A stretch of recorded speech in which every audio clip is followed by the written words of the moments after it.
Olá, Lacordé, boa noite, tudo bem? Boa noite, tudo bem? E você? Tudo em paz. Você consegue me ver? Minha imagem parece Não, estar. não, não estou lhe vendo. Minha imagem está travada.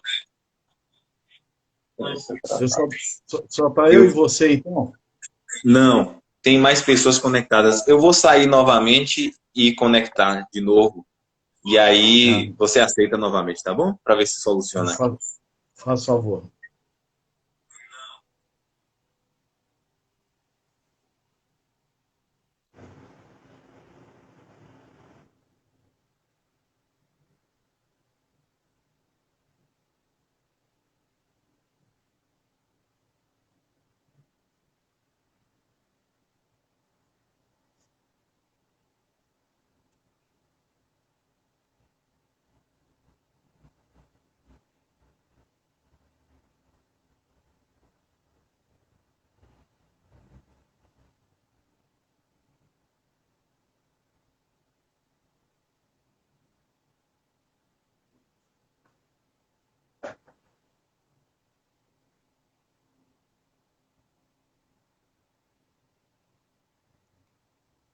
Estamos nos preparando tecnicamente para poder estar fazendo a transmissão.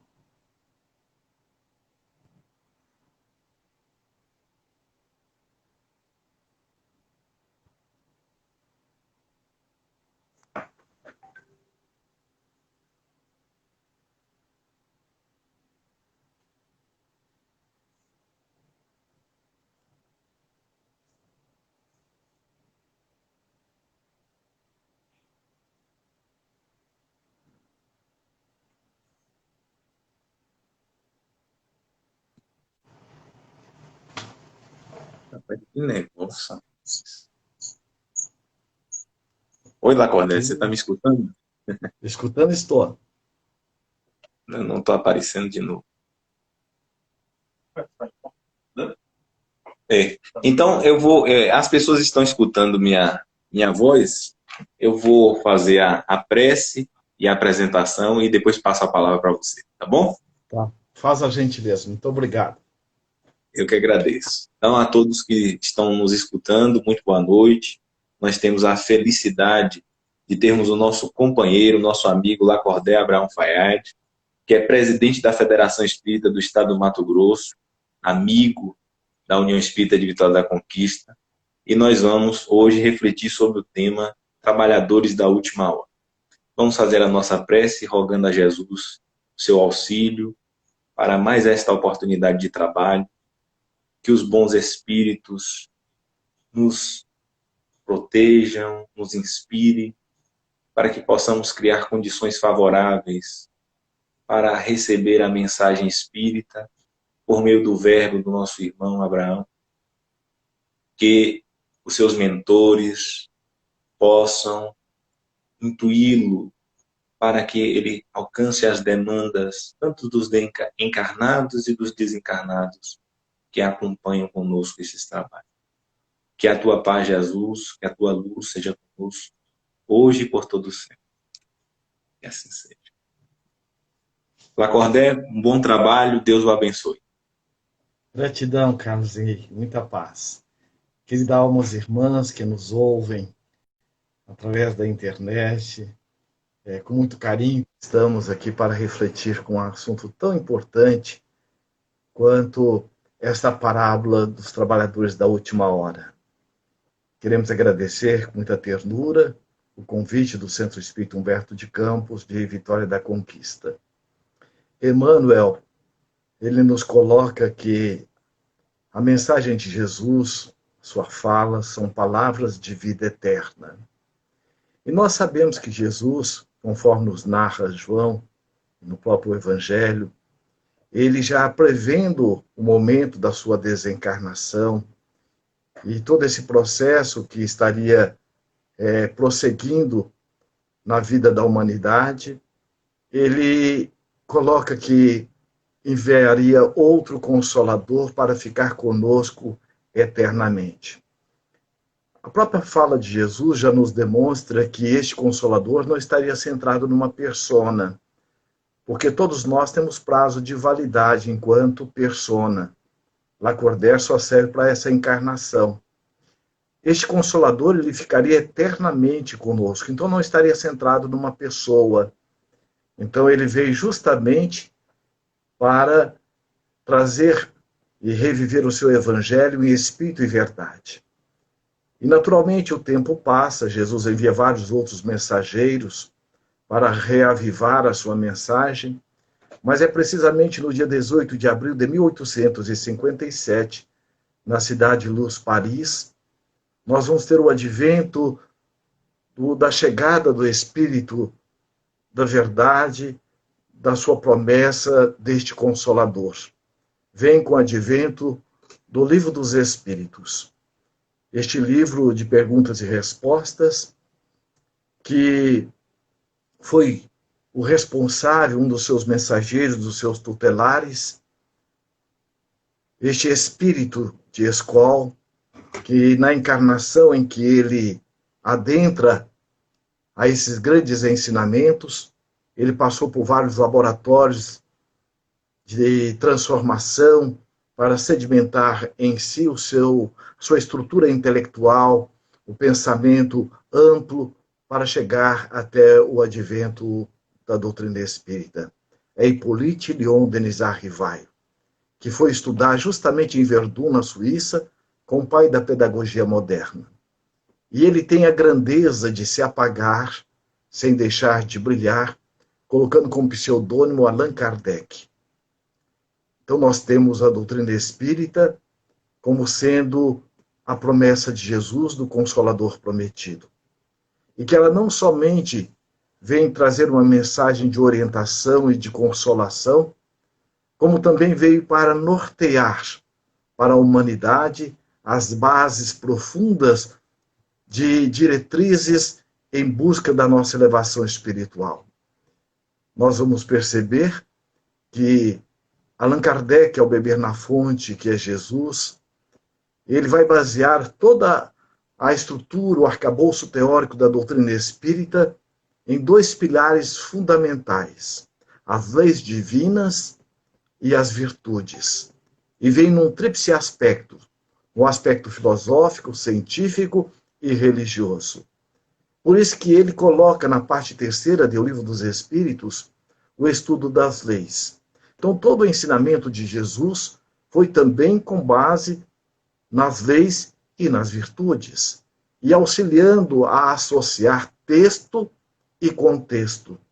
Então Jesus falando por metáforas, Jesus falando por parábolas, uma vez questionado, ele coloca justamente que aqueles que estariam mais próximos estariam a entendê-lo, mas e aqueles que estariam distantes e na posteridade? Então nós vamos perceber que nas parábolas estão contidos profundos ensinamentos, que à medida que nós vamos crescendo intelectualmente, psicologicamente, espiritualmente, nós vamos buscando entendê-la melhor. As parábolas, o Espírito Honório, que é um benfeitor espiritual, que Joana de Ângelos o apresenta no livro Vozes Alerta, que diz que ele é um daqueles que desde os primórdios do cristianismo já se entregavam à mensagem de Jesus. Então, através da psicografia do nosso companheiro Afro Stefanini, esse livro Vozes Alerta, da editora Espiritizar, Joana de Ângelos oferece o prefácio. E ele veio a nos ajudar a entender melhor os símbolos das parábolas. Então as parábolas elas têm todo um sentido muito profundo, a semelhança de uma cebola que quando nós cortamos ao meio, a primeira camada, que é a camada superficial, mas existem outras camadas, mas todas estão contidas que formam a cebola. Mas aqueles que tivermos uma percepção mais profunda, vamos chegando ao âmago até chegar ao núcleo da cebola. Ou ele dá o exemplo da sequoia, que cada camada representa a era, as idades dessa árvore que é a sequoia. E a doutrina espírita, ela não veio criar nada novo. Ela veio à semelhança do telescópio que veio desvendar o cosmo, ou do microscópio que veio desvendar o mundo micro. Então a doutrina espírita ela é o telescópio da alma. E nessa parábola, é magistral a mensagem que Jesus nos traz. E Jesus, ele é a nossa referência maior. Tanto é que em O Livro dos Espíritos, o Allan Kardec pergunta aos benfeitores da humanidade qual é o ser mais perfeito que podemos tomar como modelo e guia da humanidade. E é Jesus. Jesus, ele é o homem incomparável. Ele é tão grande que a história da humanidade não coube, ele a dividiu antes dele e depois dele. João, no seu evangelho, nos fala de Jesus com muita ternura, com muito carinho. Ele coloca que antes que nós fôssemos, Jesus já era. O que significa isso? Antes que nós chegássemos à categoria de espíritos, Jesus já nos aguardava amorosamente para estar tutelando a nossa viagem em busca deste Cristo interno que todos nós trazemos dentro de nós. Que ele vem nos ensinar a equanimidade das leis divinas. Quando ele diz, tudo que eu faço, vós podeis fazer, e muito mais. Se tiverdes fé, mostrando que não há privilégio diante da divindade. Nós vamos ver logo mais numa das questões, que é a questão 115, que nos comprova isso.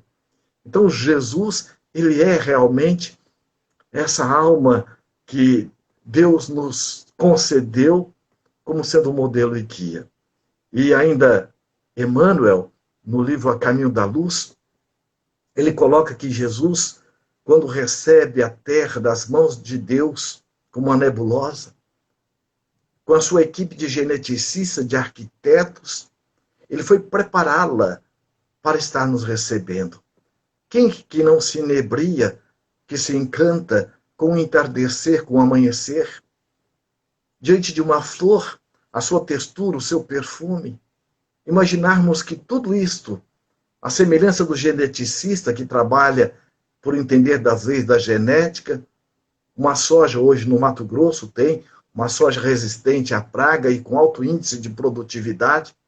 Os geneticistas não criaram a soja, mas por entenderem da técnica e da genética, foram capazes de desenvolver comparando elementos e chegaram a este resultado. Jesus também não veio derrogar as leis. Ele mesmo coloca, eu vim dar cumprimento. A lei de amor, a lei de justiça, a lei de caridade. Então nós vamos adentrar a parábola e perceber que ela tem todo um sentido muito especial. E agora, por que vem, no capítulo 20 do Evangelho segundo o Espiritismo, os benfeitores nos falarem que nós, os espíritas, somos os trabalhadores da última hora? E dentro dessa equanimidade, dessa universalidade dos ensinos dos espíritos, nós vamos ver que tem todo sentido. Joana de Ângeles, no livro Após a Tempestade, numa mensagem que se intitula Labor em Equipe, ela nos fala que nós hoje, aqueles que estamos nas hostes doutrinárias da doutrina espírita, somos aqueles que já mourejamos em outras agremiações religiosas e malbaratamos as oportunidades. E hoje estamos de volta. E ela ainda vai mais adiante dizendo nessa mensagem sobre a tutela amorosa e carinhosa de Francisco de Assis, este poeta cantor que casou com a irmã Pobreza, nos dando o exemplo de que Jesus é o protótipo da humildade. Emmanuel, no livro A Caminho da Luz, ele diz que a manjedoura vem inaugurar para a humanidade esse despertar da humildade. E o despertar também, quando a chegada do Cristo, do nosso Cristo interno, que é uma construção contínua para que possamos chegar a esse processo da evolução que todos nós estamos destinados. Então, no capítulo 20 do Evangelho segundo o Espiritismo, numa mensagem do Espírito Constantino, ele então coloca: bons espíritas, meus bem-amados, sois todos obreiros da última hora. Bem orgulhoso seria aquele que dissesse: comecei o trabalho ao alvorecer do dia e só o terminei ao anoitecer. Todos vieste quando foste chamado um pouco mais cedo, um pouco mais tarde, para a encarnação, cujos grilhões arrastais. Mas há quantos séculos e séculos o Senhor os chamava para a sua vinha, sem que quisesseis penetrar nela. Então vejamos que esse chamamento, ele vem na linha do tempo que nós não temos como avaliar. Mas esse chamado da vinha foi desde os primórdios. Então vejamos o que ele diz. Ei-vos no momento de embolsar o salário, empregai bem a hora que vos resta, e não esqueçais nunca que a vossa existência, por longa que vos pareça, mais não é do que um instante fugitivo na imensidade dos tempos que formam para vós a eternidade.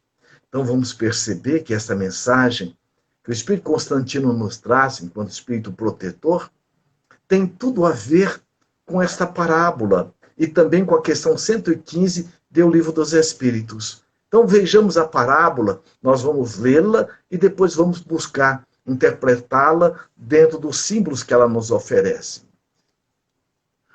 A parábola do trabalhador da última hora, ela está em Mateus, no capítulo 20 a 16, de 1 a 16, porque o reino dos céus é semelhante a um homem, pai de família, que saiu de madrugada a assalariar trabalhadores para a sua vinha.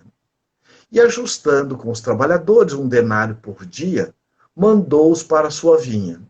E saindo perto da hora terceira, viu outros que estavam ociosos na praça. E disse-lhes, ide vós também para a vinha, e dar-vos-eis o que for justo. E eles foram. Saindo outra vez perto da hora sexta e nona, fez o mesmo. E saindo perto da hora 1/10, encontrou outros que estavam ociosos e perguntou-lhes, por que estáis ocioso todo o dia? Disseram-lhe eles, porque ninguém nos assalariou. Disse-lhes ele, ide vós também para a vinha e recebereis o que for justo. E aproximando-se a noite, diz o senhor da vinha ao seu mordomo, chama os trabalhadores e paga-lhes o salário, começando pelos derradeiros até os primeiros. E chegando os que tinham ido perto da hora 1/10, receberam 1 denário cada um. Vindo, porém, os primeiros, cuidaram que haviam de receber mais, mas, do mesmo modo, receberam 1 denário cada um. Recebendo, murmuravam contra o pai de família. Olha, que pai de família é esse? Que vinha? O que significa vinha? Então vejamos, olha, continuando a parábola. Dizendo-lhe, esses derradeiros trabalharam só 1 hora, e tu igualaste conosco, que suportamos a fadiga e a calma do dia.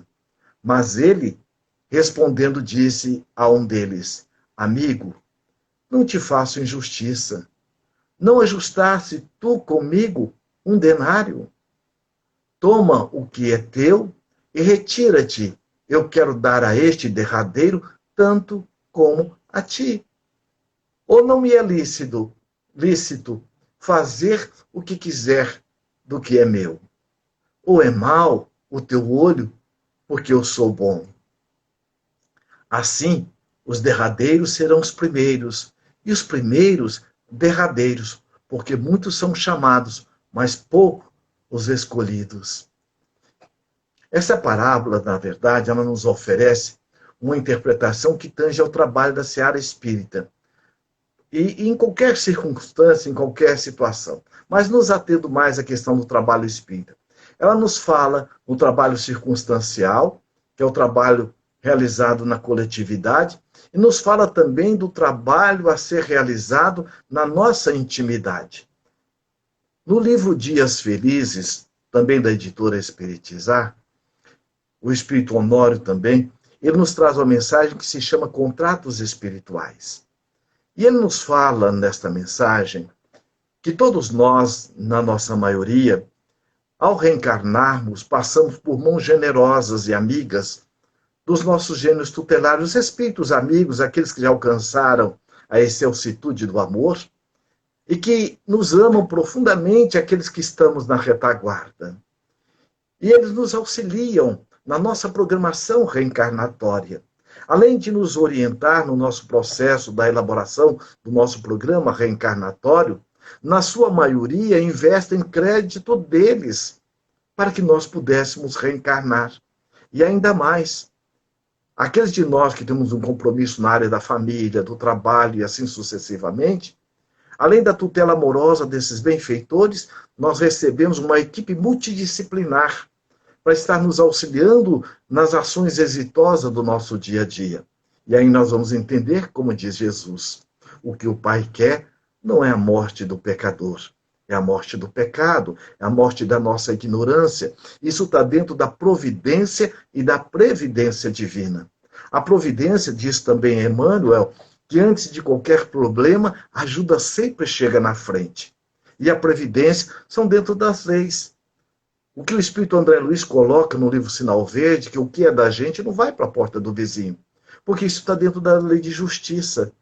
Não é justo que nós recebamos algo além daquilo que nós não conseguimos agir exitosamente. O que Jesus também coloca. O Pai não coloca fardo pesado em ombros frágeis, ou seja, a lei de justiça, de amor e caridade regem os nossos destinos. Então vamos entender que dentro dessa nossa programação reencarnatória, nós temos aquilo que é circunstancial, que estão ligados aos nossos diversos papéis. O papel de pai, de mãe, de profissional, de trabalhador espírita. Nos nossos papéis, nós podemos ser substituídos. Mas no nosso propósito, que está ligado àquilo que é o essencial, ou existencial para nós, isso é intransferível.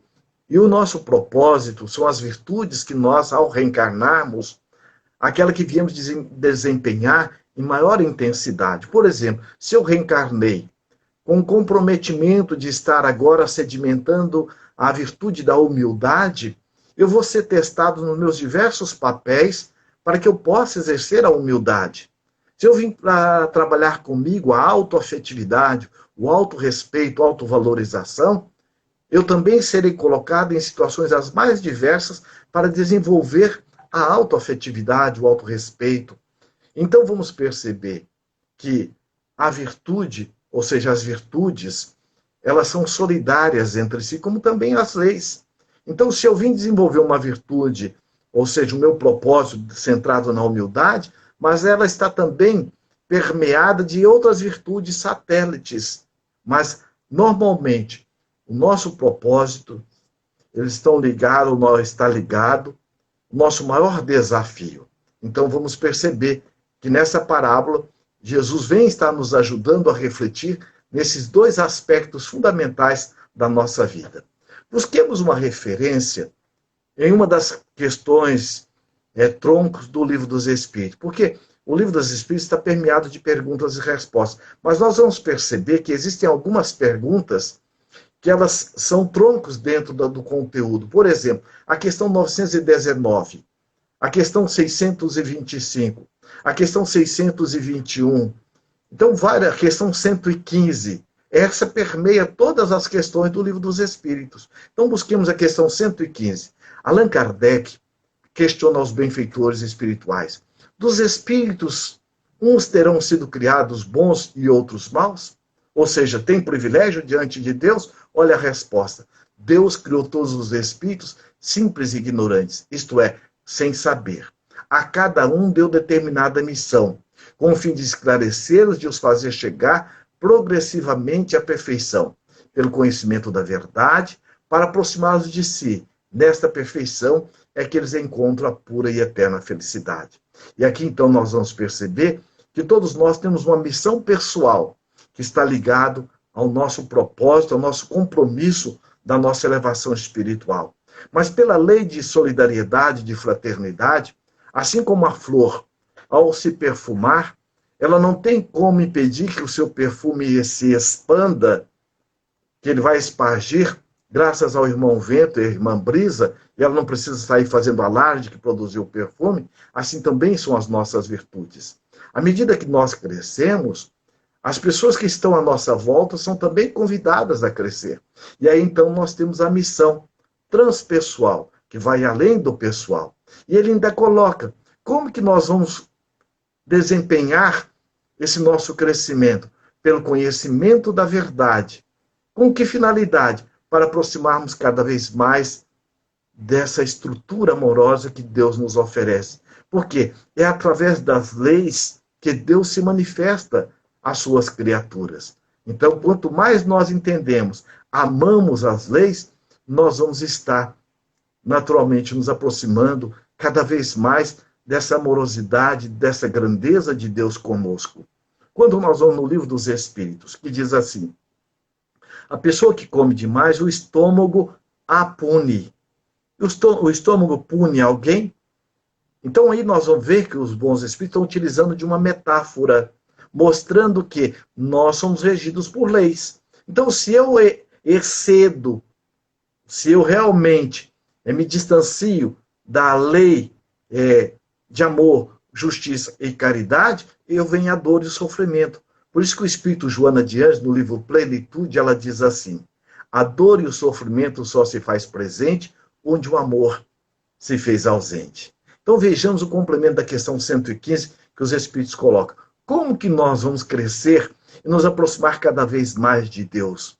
Ou como que nós vamos despertar em nós o nosso Cristo interno, o nosso Buda interno, o nosso Gandhi interno? Está aqui, passando pelas provas que Deus, que as leis nos impõem. É que os espíritos adquirem aquele conhecimento. Que conhecimento? Das verdades. Na questão 621, Allan Kardec pergunta: onde se encontram as leis de Deus? Na consciência. Então a verdade ela já está íncita na nossa consciência. Uns aceitam submissos essas provas e chegam mais depressa à meta que lhe foi assinada. Veja que todos nós estamos destinados a essa elevação espiritual, a despertar o nosso Cristo interno. E a cada etapa reencarnatória, nós temos um programa e um propósito. Aí diz: outros só suportam murmurando, e pela falta que desse modo incorrem, permanecem afastados da perfeição e da prometida felicidade. Aqui nós vamos perceber que tem um ditado, que na verdade é um equívoco daqueles que assim pronunciamos, que quem não muda por amor, muda pela dor. Não é verdade. A pedagogia ou a andragogia divina é o amor. Então, muitas vezes eu posso estar sofrendo, mas eu estou reclamando, eu estou lamentando, eu estou murmurando. Então, quando nós temos a dor como uma mensageira e que eu faço um momento consciencial, por que eu estou nessa situação? O que ela quer me dizer? Que está baseado na questão 919A do Livro dos Espíritos. Aí sim, nós vamos estar nos aproximando dessa elevação espiritual. Então, agora nós vamos fazer um estudo da parábola, essa exegese dessa parábola, usando essa abordagem psicológica que Joana de Anjos também nos apresenta, vários aspectos, mas dentro dessa visão profunda. Jesus diz assim: a letra mata, o espírito vivifica. Então é muito importante que nós busquemos o espírito da mensagem, o espírito da letra. E aí nós vamos entender a profundidade dessa palavra quando nós vamos buscar os símbolos que ela quer dizer. Então vejamos aqui. Na interpretação dos símbolos, que nós já colocamos, que está também no livro Parábolas Terapêuticas 2, sobre essa orientação amorosa desse benfeitor espiritual, então vamos perceber o seguinte: todos nós sabemos que nós somos um espírito imortal. Agora eu pergunto, todos nós agimos enquanto espírito imortal? Não. Por quê? Nós temos muitas dificuldades de viver a nossa essencialidade. O apóstolo Paulo, ele nos mostra este desafio na nossa busca da nossa elevação espiritual. Num dado momento, depois deste encontro amoroso com Jesus na estrada de Damasco, ele adentrou Damasco, quando Jesus diz: Senhor, o que queres que eu faça? Levanta-te e adentre a Damasco. Então todos nós somos convidados a adentrar a Damasco da nossa vida, que é o nosso espaço consciencial. E Jesus diz: e lá lhe será dito tudo o que deves fazer. Ou seja, a consciência já é o nosso GPS espiritual, onde nós trazemos todas as orientações necessárias para a nossa elevação espiritual. Então nós, enquanto espíritos imortais, nós estamos mergulhados dentro de leis sábias e imutáveis e de forças. Há duas forças que regem o nosso destino, que regem a nossa evolução espiritual e todo o universo. A força endoevolutiva, que é esta força que faz com que os corpos celestes não se choquem um com o outro, que você planta uma semente na sombra e depois, ao germinar, no fenômeno do fototropismo, ela busca o sol. Então, essa é a força endoevolutiva. Por isso que o pior, aquele espírito mais empedernido no mal, ele traz dentro dele, como diz Joana de Ângeles, um anjo interno. E ela diz assim, o anjo de hoje é o pecador arrependido de ontem. Por isso que a evolução, ela não é uma opção, ela é uma determinação divina. Além da força endoevolutiva, nós trazemos a força da vontade, a força autoevolutiva, que, como nós vimos na questão 115 do Livro dos Espíritos, depende de cada um de nós, utilizando a força autoevolutiva ou da força da vontade para a nossa elevação espiritual. Então, o apóstolo Paulo, ele nos mostra que todo o trabalho da conquista da nossa elevação espiritual é treino. O André Luiz diz que a natureza não dá salto. O dia não amanhece de uma hora para outra, nem anoitece. E muitas vezes nós nos cobramos do conhecimento a nossa mudança. Quantos de nós, às vezes, ouvimos assim, olha, você com tanto conhecimento, que vai à casa espírita, que lê tanto livro, ainda age desse jeito? É verdade. Porque nós temos 3 níveis de ignorância. A ignorância do não saber, do não sentir e do não vivenciar. Conhecemos médico que fuma? Conhecemos. Ele tem a ignorância do não saber? Não. Ele sabe o quanto que o efeito do alcatrão, da nicotina, do nocivo do cigarro faz mal. Mas por que ele fuma? Porque lhe falta o conhecimento do sentir para vivenciar. Então, quando o apóstolo Paulo diz assim, o bem que eu quero fazer, eu não faço. O mal que eu não quero, eu faço. Mostrando o quê? A predominância que ainda ele trazia dos instintos egóicos, ou da característica humana egóica, em detrimento da sua essencialidade. Mas logo depois ele diz assim, tudo posso naquele que me fortalece. Ou seja, tudo eu posso, se eu me coloco na sintonia das leis divinas. Por quê? Nós vamos perceber que não tem como eu contrariar as leis divinas. Ou eu me coloco na sua sintonia, ou eu me afasto. Quando eu me afasto, vem a dor, vem o sofrimento. Joana de Ângeles, no livro Amor Imbatível Amor, ela diz assim, vejamos essa benfeitora da humanidade, como que ela nos traz uma mensagem de orientação e consolação. Nós, na nossa busca da nossa elevação espiritual, nós fazemos alguns descaminhos, produzimos alguns descaminhos.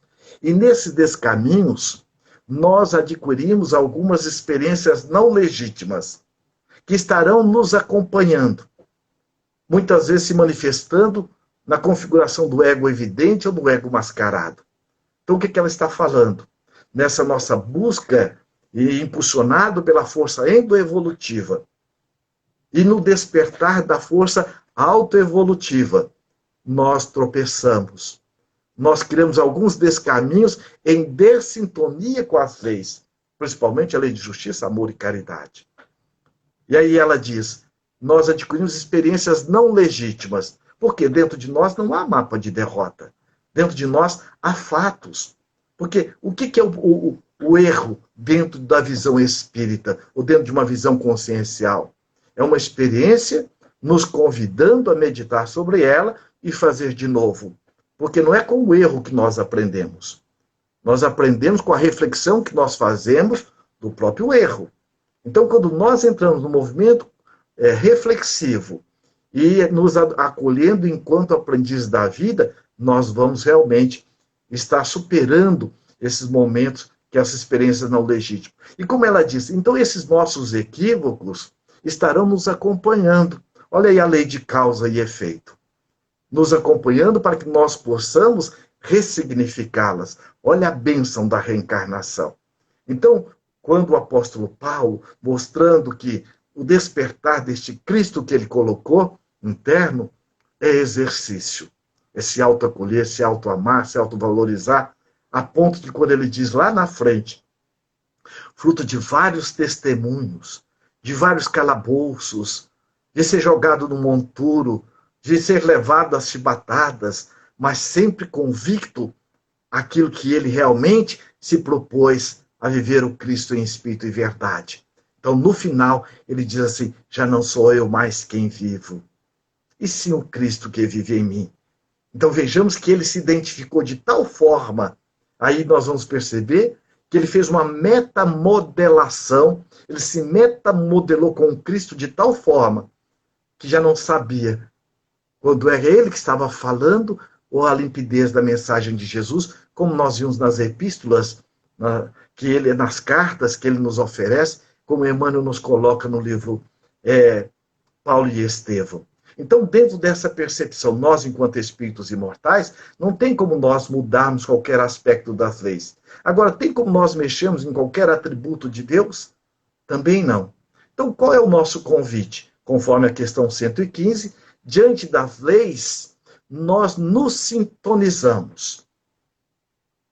Quando Albert Santos Dumont foi buscar inventar o avião, ele não foi contra a lei da gravidade e nem da aerodinâmica. Ele foi entendê-la. E ao entendê-la, ele percebeu que ele podia fazer um aparelho que pudesse, utilizando desses recursos da própria lei, e poder nos trazer essa grande benfeitura para a humanidade. Então, diante das leis, nós nos sintonizamos, nós nos entregamos.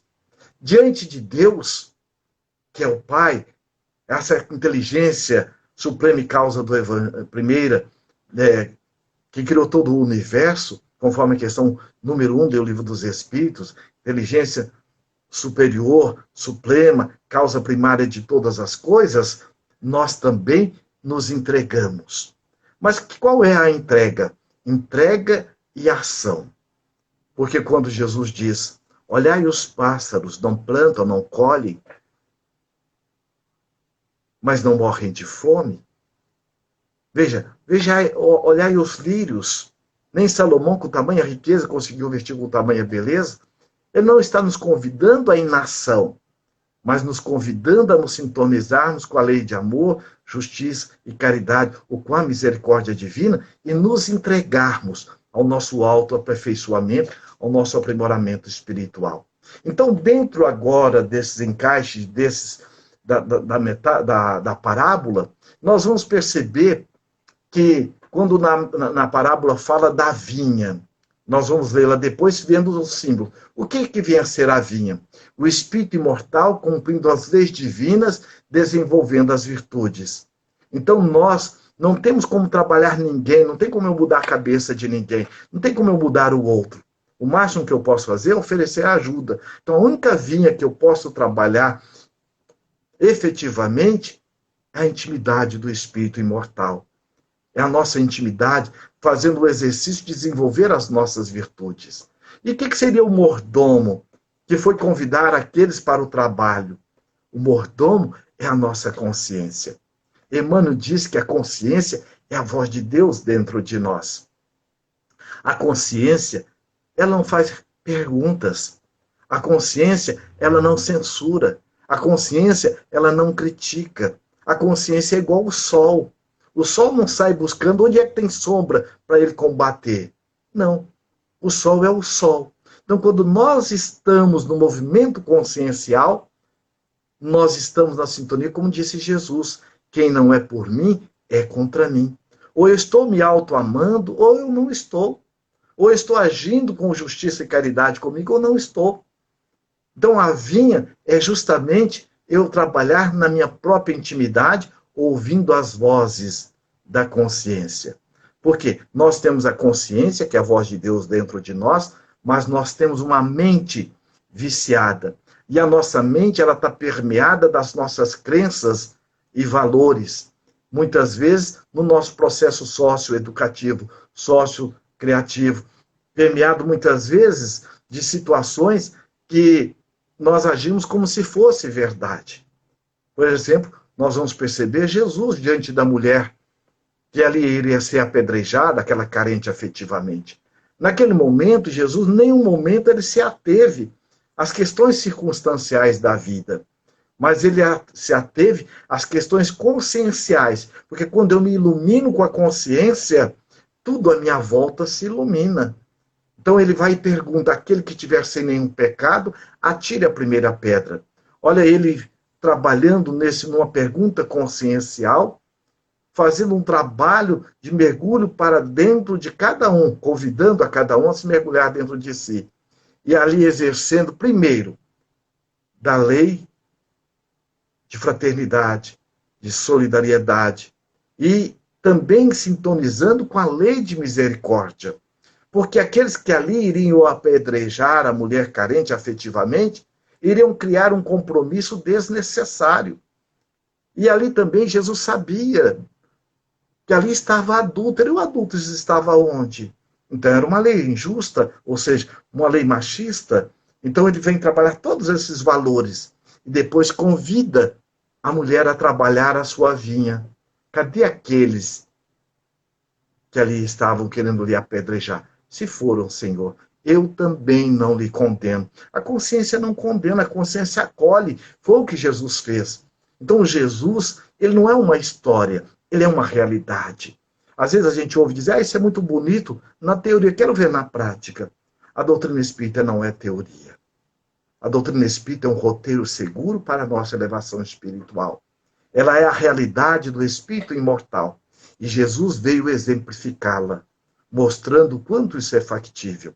Porque ele, ao acolher a mulher carente afetivamente, ele também, no acolhimento, ele a ajudou a se autoconscientizar de quem ela era naquilo que ela estava fazendo.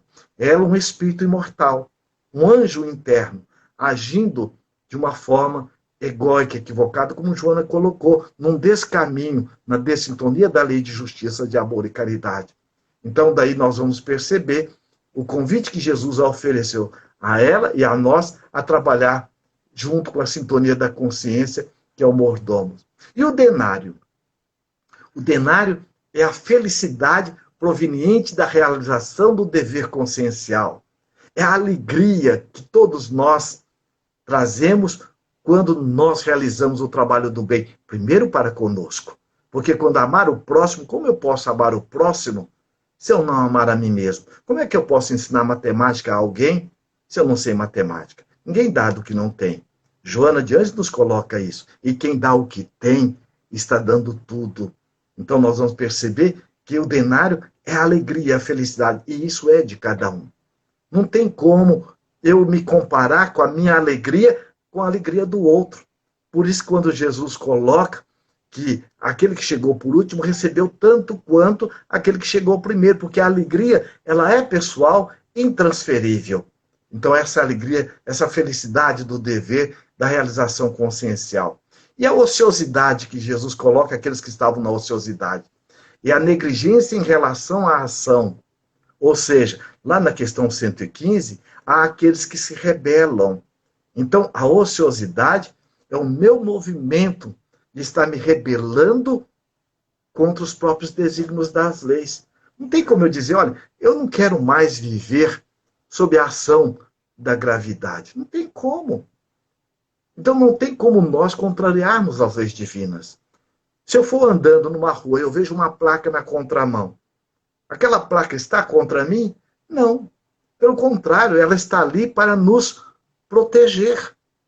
Evitar que eu crie um acidente por não perceber.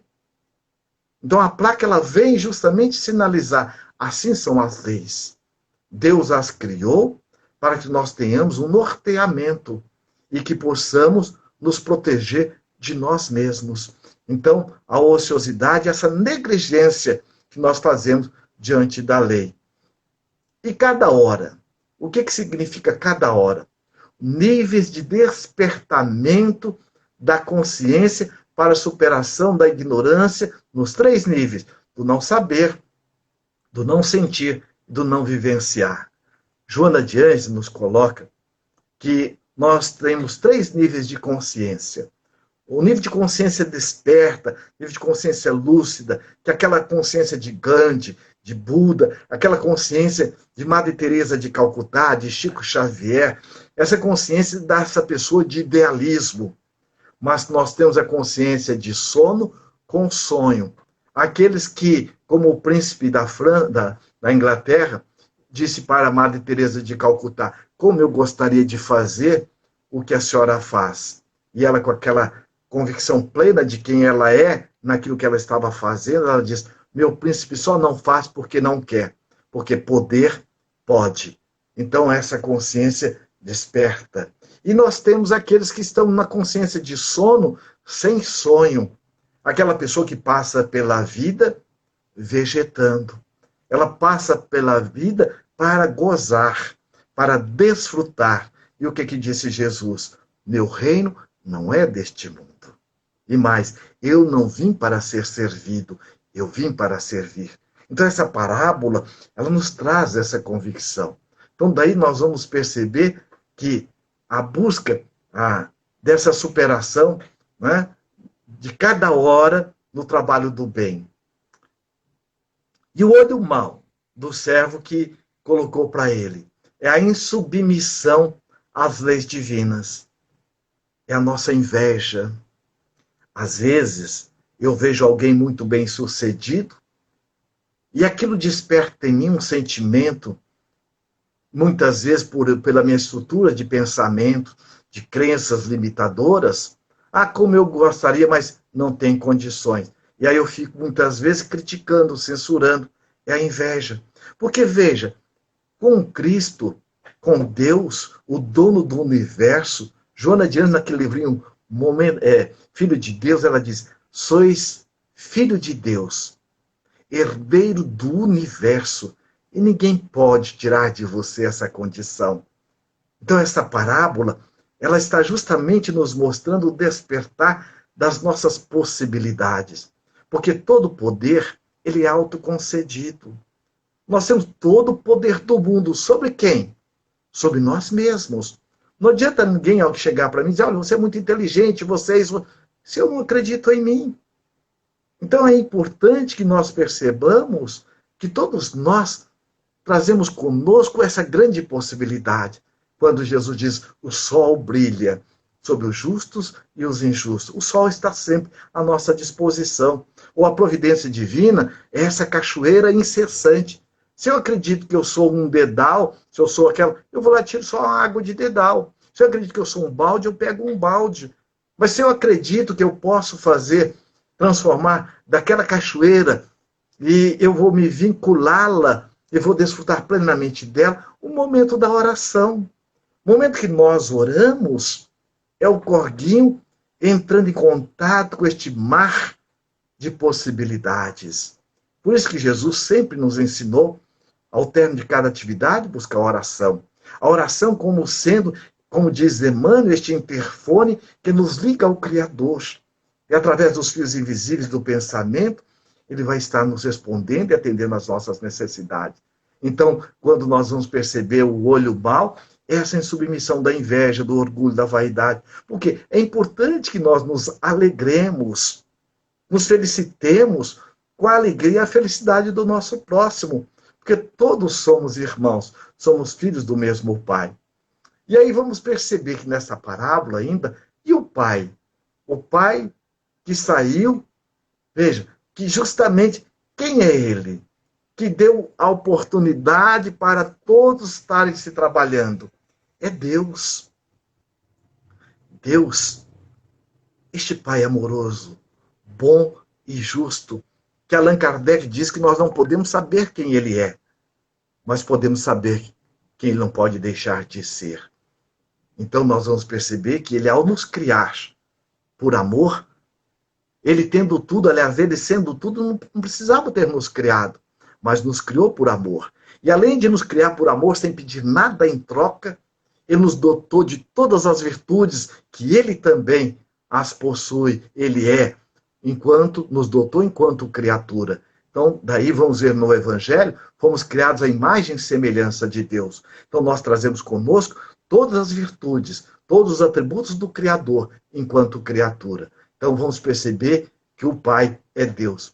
E a família? O pai de família.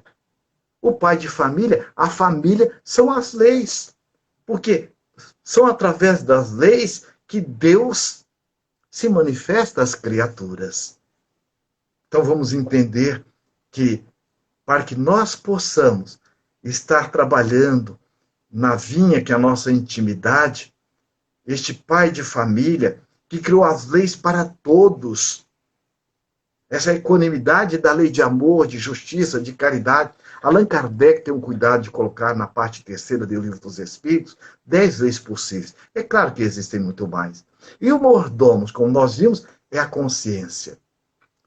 A consciência, ela é, na verdade, como diz Emmanuel, a voz de Deus dentro de nós, nos norteando.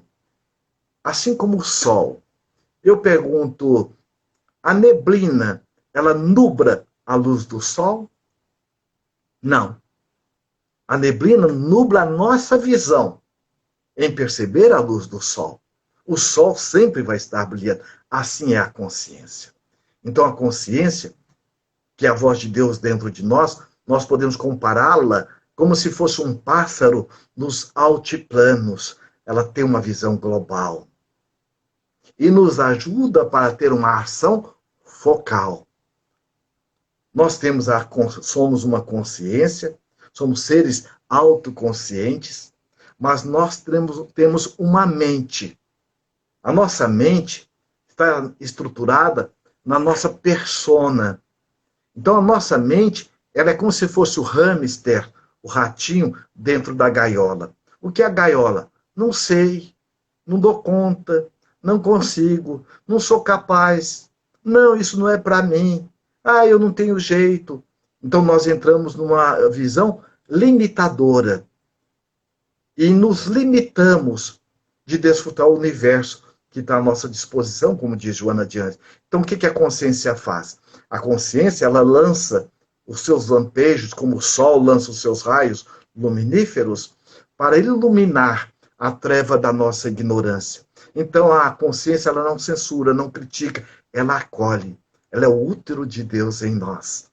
Então, a consciência viciada, que é o hamster, a mente viciada, que é o hamster dentro da gaiola, a consciência o acolhe, e orienta e o coloca a serviço dela.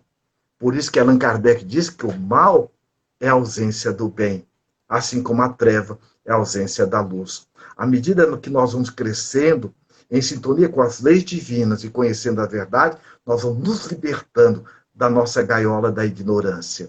Aí vamos perceber o denário, então a felicidade proveniente da ação consciencial, e a ociosidade, a negligência em relação à ação. E cada hora, o nível de consciência. Então, como nós vimos, e o olho mau é a insubmissão às leis divinas. Então, aqueles de nós que trazemos o olho mau, nós temos uma dificuldade de nos humildar diante das leis sábias e imutáveis que regem os nossos destinos. Portanto, dentro dessa compreensão, nós vamos poder agora ler a parábola e, substituindo pelos símbolos, nós vamos entender plenamente, quando justamente vem nos mostrar a importância que tem de nós entendermos o espírito da letra. Porque o espírito vivifica. Então vejamos, quando agora prosseguindo, dizendo assim, ó, porque o reino dos céus é semelhante a um homem, um pai de família. Ó. O pai é Deus, a família são as leis, e saiu de madrugada a salariar os trabalhadores para a sua vinha. Então o salário que nós vamos receber é da alegria, da plenitude, do prazer de que nós nos entregamos a este trabalho do bem. A exemplo maior que nós podemos buscar, quem não leu, vale a pena ler o livro Ave Cristo. No livro Ave Cristo, nós vamos ter o personagem lá, Quinto Varro, e ele volta numa única encarnação do seu filho, ele volta para estar resgatando essa alma querida para Jesus. Então ele volta como Quinto Varro, depois vem como Quinto Celso. E naquele livro também, nós temos a grande figura, que é essa alma querida, que Eurípides Barçanufo, que depois ele reencarna como Eurípides Barçanufo, que é Rufus. São essas almas nobres que já se entregaram à vinha do Senhor, que está dentro de nós, e deram testemunho do seu evangelho. Eurípides Barçanufo, esse apóstolo sacramentano, para encerrarmos a nossa fala, ele, o espírito Hilário Silva coloca, o olhar de Jesus, que uma noite, Eurípides, muito cansado, ele se vê desdobrado em espírito e adentra um jardim muito amplo, com flores multicoloridas, o sol por entre as folhas, as borboletas que adejavam de flor em flor, e aquele perfume que exalava a grande distância. E à medida que ele foi adentrando, ele viu um peregrino sentado, chorando no meio do jardim. E ele ali, naquele momento, ele pergunta, peregrino, por que choras?